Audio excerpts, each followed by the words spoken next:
Joining us now to discuss the stimulus bill that just passed by the Senate is Illinois Republican Congressman Adam Kinzinger. The House is expected to vote on it Friday. Good morning. Thanks for joining us. Hey, good morning, guys. Good to be with you. Do you see any objections being raised in the House?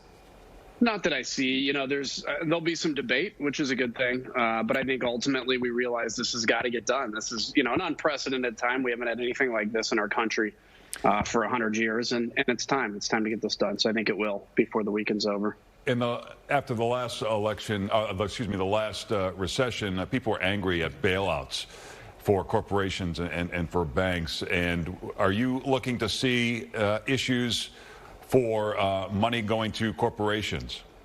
Yeah, sure. I mean, look, bottom line, small business in general has to survive.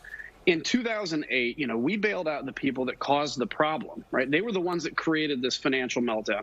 This is not created by anybody except a virus right now. And so to keep these alive is important. It's like if you were running a debt, but you realized the roof in your house was about to cave in, you'd still have to fix the roof on your house or you'd be out even more money. That's the moment we're in. We are going to have a long-term discussion about debt and deficit, but right now it's about saving the American job and moving out of this tough moment we're in. What do you see the next step is? There anything missing in this bill that you think needs to be addressed if this does get passed? I think we'll know when we know. So in a week or two, when we see where this virus is, are we at the end of the curve? Is it continuing to spike? How is testing looking, including testing for the antibodies, so we can know who's had this already?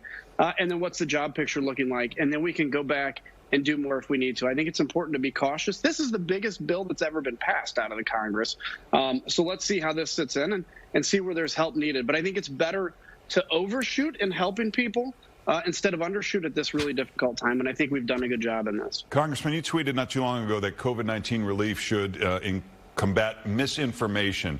Do you feel there's misinformation coming out of Washington in the past couple of weeks? There's misinformation coming out of everywhere. So for a month and a half, China didn't even admit that this virus could be transmitted human to human.